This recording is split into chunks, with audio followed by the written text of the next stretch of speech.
Oi, gente, bem-vindos a mais um vídeo aqui no canal. Eu acho que tá correndo muito vento, porque. Deixa eu fechar aqui essa janela. Acho que por enquanto tá bom, é só pra me dar essa atualização. Já estamos chegando na reta final de Crime e Castigo, a gente tá ali na última parte. Só que, tipo assim, eu estou um pouquinho atrasada na minha meta. E assim, eu tô lendo junto com um grupinho com outras amigas, né? Que a gente tá lendo em ritmo de tartaruga. E a gente tá lendo esse livro. Nossa, já tem quase um ano que a gente tá lendo esse livro. E já estamos chegando na reta final.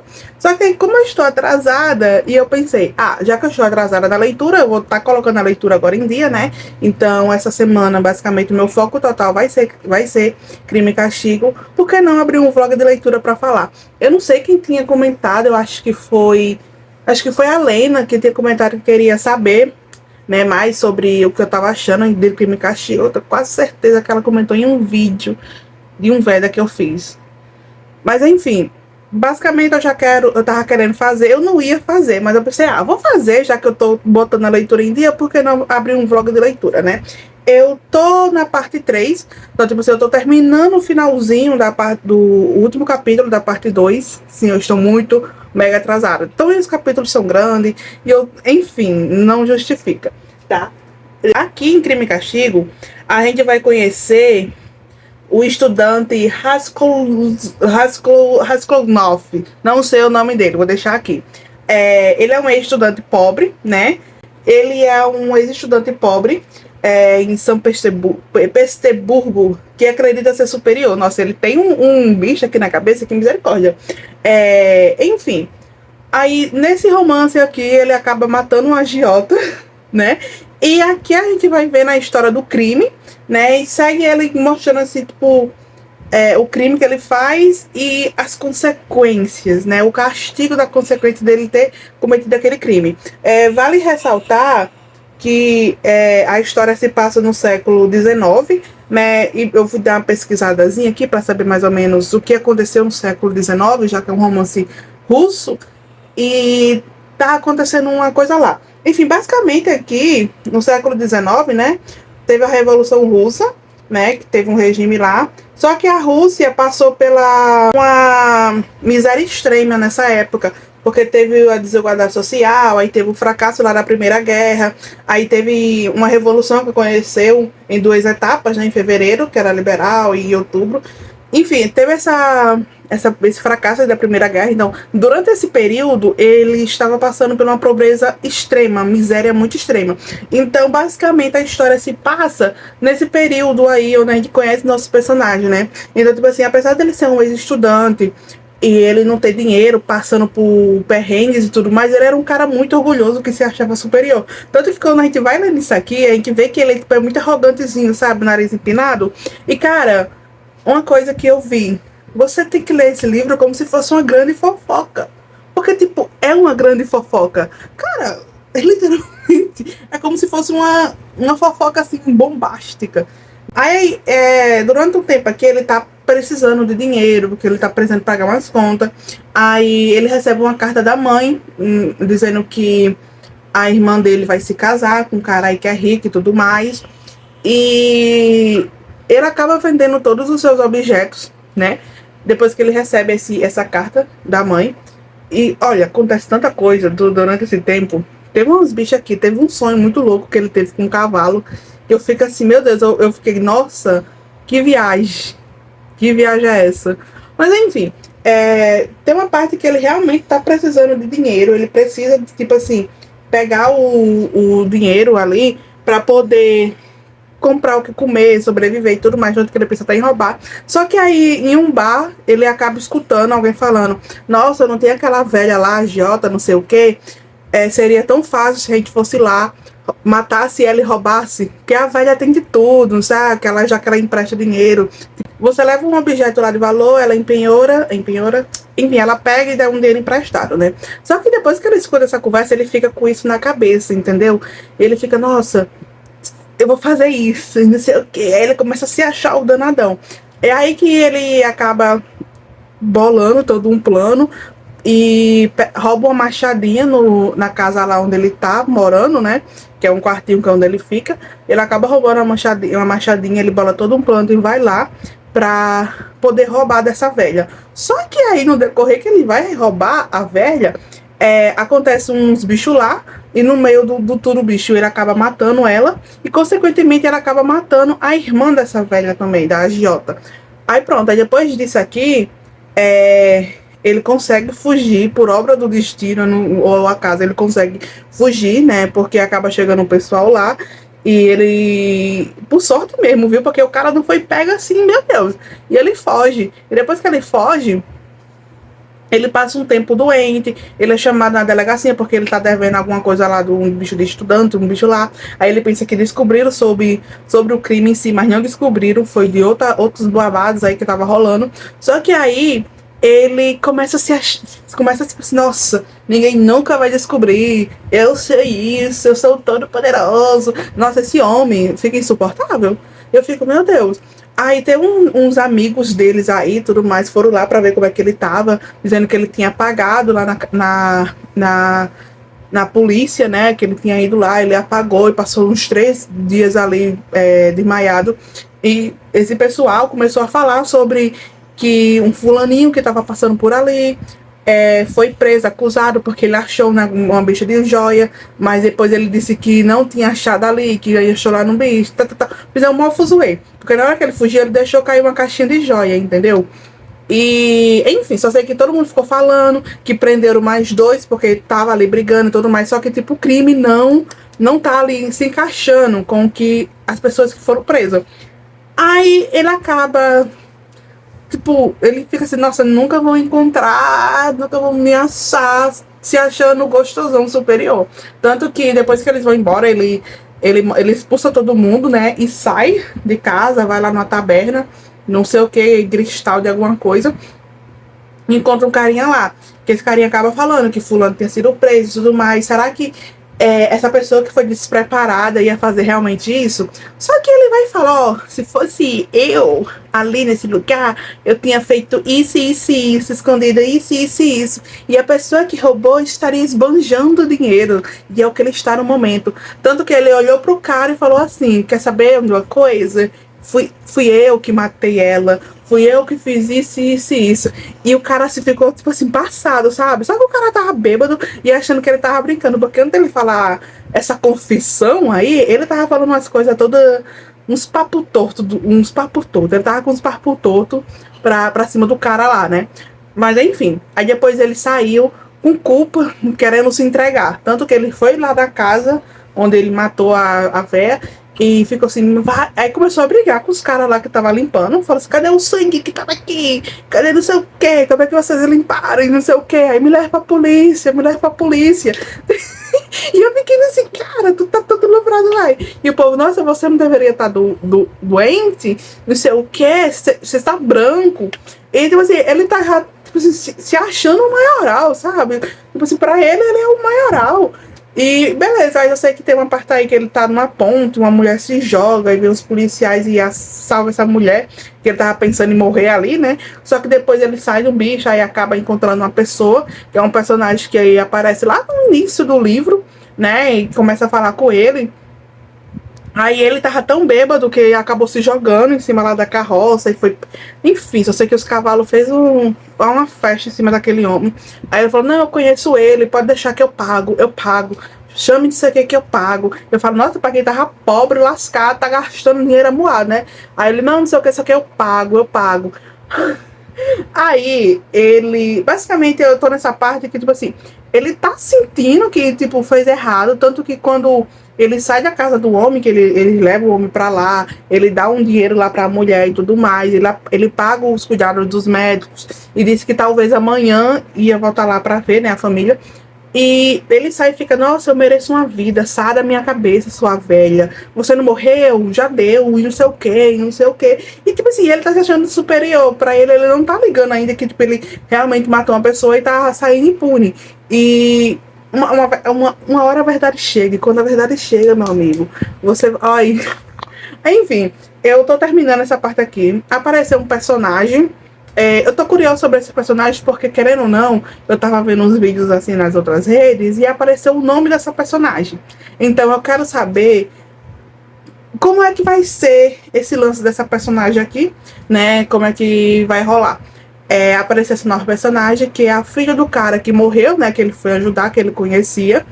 E, nossa, eu tô muito curiosa pra saber como é que vai ser esse lance agora. Tipo, quando é que ele vai ser pego, como é que ele vai ver esse crime que ele cometeu. E, nossa, tá sendo muito interessante a história. E tá sendo como se fosse uma fofoca. Parece que eu tô lendo um diário aqui, tipo, uma fofoca babadíssima. Tipo, alguém chegou contando, nossa, aconteceu isso e isso, fulano fez isso. E, tipo, esse povo. E o engraçado é que quando o povo chega pra conversar, eles conversam e depois falam, nossa, aconteceu isso e isso aqui. E começa a fofocar da vida alheia. Eles não falam, nossa, não sei o que, começa a fofocar da vida alheia. E eu fico assim, nossa, na hora que ela estava, deixa eu falar. Na hora que ele estava lá no quarto desse cara, do não sei lá o nome dele, eles começaram a falando do crime e tal, e ele só escutando. Eu falei, nossa, mas toda a vida. Aí ele estava só conversando, né? Aí toda vez que falava, não sei o que, assassinato e a velha, ele ficava assim, ó, ligado, né? Tanto que quando ele expulsou o homem, eles falaram assim, é bem estranho, né? Que comenta sobre várias coisas, mas só basta falar no nome da agiota e assassinato que, tipo, ele reage, ele fica perguntando, fica eufórico. Isso é estranho, porque tem peso na consciência, né? Quem deve teme, quem não deve não teme, mas ele deve temer mesmo. Mas enfim, parei dessa parte. Eu não tenho nem tanto assim pra atualizar, porque como eu li essas duas partes pingando mesmo, como tartaruga, tem coisas que eu tô esquecendo que passou que eu queria poder comentar. Mas basicamente esse é o resumo das duas partes que eu li. Tô indo agora pra terceira, então na terceira em diante eu vou comentar bastante sobre o que vai acontecer, sobre o que vai rolar. E eu quero ver como é que vai ser realmente esse castigo dele, porque ele já cometeu o crime, então tá na parte aí agora dele pagar pelos pecados, tá? Então é isso, atualização do vlog de leitura. E quando eu ler a terceira parte, eu venho aqui comentar com vocês. Oi, gente. Passando para dar a última atualização de Crime e Castigo. Faz um tempinho, desde a atualização que eu dei para vocês, né? E assim, eu tô logo gravando esse vídeo, vou logo comentar sobre o que eu estou lembrando da história, porque senão eu vou esquecer, depois eu vou ficar com preguiça de falar sobre e vou acabar perdendo o vídeo que tá aqui. A introdução que eu fiz, que vocês acabaram de ver. Então, se esse vídeo está saindo, é porque eu gravei direitinho e tô postando para vocês. Tá bom? Enfim, hoje a gente teve a discussão sobre o livro, né, do nosso grupinho, que é Lendo em Ritmo de Tartaruga. Tanto que Crime e Castigo foi a leitura mais longa que a gente já fez. E foi, nossa senhora, meu Deus. A história em si, realmente, como a gente tava comentando sobre, eu tive até que procurar um audiobook para escutar a história em si, porque tava um pouquinho arrastada, tinha coisas que começava a narrar, então, tipo, tinha personagens que falavam muito e passava quase um capítulo todo só num diálogo só e misturando uma coisa com a outra, e às vezes eu ficava perdida. Então teve muitas partes assim da história em si que eu meio que não sabia mais o que estava acontecendo, não sabia mais o que estava rolando, se era alucinação dele ou se tinha realmente acontecido lá aquela conversa que estava aparecendo ali. Então foi pequenas coisas que foram soltando ali que eu fiquei meio que perdida. Então eu li o livro, né, pelo e-book, e também eu escutei o audiobook. E eu ficava oscilando entre uma e outra, porque assim tava me ajudando melhor. Assim, o que falar dessa história? Realmente foi uma história incrível. Eu tô com um sentimento assim bem reflexível sobre a história, sobre o que ela passou, sobre a forma que o Dostoiévski escreveu Crime e Castigo. E assim, eu gostei bastante.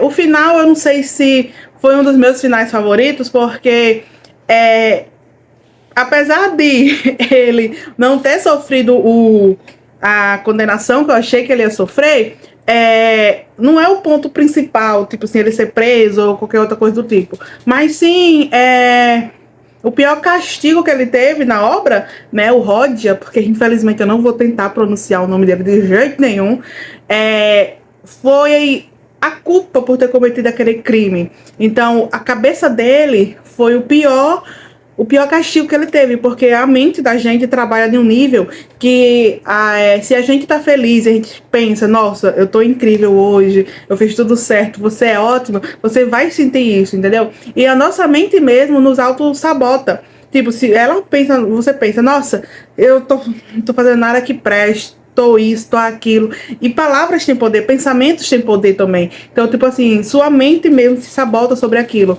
E ele cometeu um crime muito grave, né? Porque ele estava passando por uma necessidade e no final ele se corrompeu a troco de nada, praticamente, porque ele não chegou a usufruir as coisas que ele roubou. Ele ficou com tanta culpa, um peso assim, tão assim enorme na mente dele, que ele não conseguiu. Eu acho que ele nem chegou a lembrar mais o porquê ele tinha feito aquele crime. Então a gente vai trabalhando isso aqui muito bem, vendo essa culpa, esse desgaste todo que ele vai sentindo. Então, assim, foi muito angustiante ver após o crime ele lá sentindo tudo aquilo, sabe? Ele narrando o que estava sentindo, todas as sensações. Foi angustiante a gente ler aquilo, ver ele passando por aquele momento, porque a gente sabia que ele tinha cometido algo grande. E se ele não tivesse realmente feito o que fez, ninguém ia descobrir que ele tinha matado a senhorinha. Teve várias pessoas que, tipo assim, desconfiavam e tudo mais, mas, tipo, não tinha como prender sem realmente ter aquela prova exata. Que já tinha uma pessoa presa por aquilo. Então não faria sentido prender ele. Mas foi, assim, uma história que a gente vai vendo o personagem lá, a gente vê todo esse crime dele. E tinha muitas vezes que, tipo, ele se achava maravilhoso por ter cometido aquilo. Tudo bem, ele se arrependia, mas ele não... Ele ficava, tanto faz, tanto fez. Ele se achava superior a isso, sabe? Então, tinha muitas partes do livro que eu realmente achei que ele se achava com um complexo de Deus. Ele falava, ninguém vai saber e tudo mais, mas ele tava sentindo tudo aquilo dele, sabe? Então, teve a vez que ele foi lá fazer um barraco lá de frente à casa da veinha, que ele fez bicho. Foi uma coisa que eu pensei, pronto, esse barraco aqui que ele tá fazendo, ele vai ser preso, mas não foi preso. Teve outra cena também no bar, que ele estava conversando com um amigo dele, e meio que, tipo, confessou o crime e depois disse que era uma coisa que ele tinha pensado e não sei o que, nada a ver e tudo mais, sabe? Então foi essas coisas que fizeram a história ser mais instigante. Então realmente passa uma mensagem muito boa. Eu gostei bastante, foi uma experiência maravilhosa e desgastante ao mesmo tempo, porque a gente tá lendo essa história desde 2024. E como é um ritmo de tartaruga, e como a Tamara mesmo falou, a gente tinha partes ali que era uma meta, a gente botava um capítulo muito grande, e tinha partes que a história tava muito arrastada, e a gente ficava desencorajada de ler, não ficava com muita vontade. Então, teve muitas partes que a gente realmente demorou por isso, porque a gente lia e a história estava tão arrastada, acontecimentos tudo nada a ver que estava passando, e quando a gente terminava o capítulo e ia pensar, já tinha esquecido. Eu particularmente, tem partes que eu não estou lembrando da história, que eu li, eu escutei no audiobook, mas mesmo assim foi tanta coisa que tá atropelando na minha cabeça, sabe? Teve uma personagem também que eu pensei que ia ser muito importante, ia dar um tchan, sabe? Mas não foi, que foi a Sônia. Eu tinha visto as pessoas falando sobre, nossa, a Sônia vai aparecer e tudo mais. E eu tava esperando uma entrada assim triunfante, alguma coisa que fosse mudar o rumo da história. Mas foi de boa, né? A Sônia ainda foi muito guerreira de ter apoiado o Rodia, né, o cara lá, a maneira também como ela descobriu isso foi muito pesado e pesou ainda mais na cabeça dele sobre isso. Então, tipo assim, ela foi muito forte, muito paciente e ainda guerreira por ter tido essa participação, apoiado ele apesar de tudo. Mas assim, gente, foi uma história realmente incrível, eu gostei bastante da experiência, pretendo reler ela? Não. Tá bom, porque assim, eu acho que eu não vou querer reler essa história por um tempinho. É emocionante. Eu gostei bastante da experiência de ler. Apesar de ter muitas partes que foi arrastada, muitas metas que eu realmente atrasei por conta disso. Tirando isso, a leitura passa uma mensagem muito, muito grande. Eu gostei de ver isso mesmo. E a história é mais sobre o castigo dele, sobre o crime em si. né? Porque ele cometeu o crime, mas, tipo, o castigo foi a pior maneira dele sentir aquilo. A culpa, o remorso, por ele ter feito uma coisa ali na hora que ele tava precisando. E meio que ele fez e acabou se corrompendo, matando uma pessoa, duas pessoas, né, por nada. Porque ele, no final, ele nem usou o dinheiro em si, porque a culpa foi tão grande, o remorso estava tão grande, que ele não estava querendo usar. Eu acho que isso também foi um dos principais pontos que ele não foi descoberto, porque ele não usou o dinheiro, ele simplesmente escondeu o dinheiro e não usou o dinheiro, as joias, tudo que ele tinha pegado, ele não usou. Então acho que isso foi um dos pontos de virada, foi esse lance aí que fez ele ficar escondido há tanto tempo, porque se ele não fosse lá e se entregasse realmente, ele ainda estaria solto, remoendo esse crime que ele fez. E assim, eu adorei a história do Dostoiévski, eu gostei muito da experiência de ler este livro. Foi desgastante sim em alguns momentos, mas eu gostei muito, muito da experiência. E eu pretendo sim ler outros livros do autor, mas por enquanto não tá, por enquanto vamos deixar offzinho, vamos ficar quietinho, que por enquanto tá ok. Então é isso, gente. Eu espero que vocês tenham gostado do vídeo. Não falei muita coisa também, porque eu também não tô conseguindo lembrar muito tanta coisa. E eu queria só dar essa atualização para eu não perder o vídeo. E eu queria realmente deixar gravado aqui que eu li essa história. E eu quero relembrar depois, algum dia que eu estiver pensando em... o que foi que eu tava achando lá do Crime e Castigo? Eu vim aqui e dar uma olhadinha no vídeo. Então é isso, eu espero que vocês tenham gostado. Se você gostou, deixe seu like, seu comentário, ativa o sinozinho, se inscreva no canal para não perder notificação de quando sair vídeo novo por aqui. E é isso. Beijão e até o próximo vídeo. Tchau, tchau.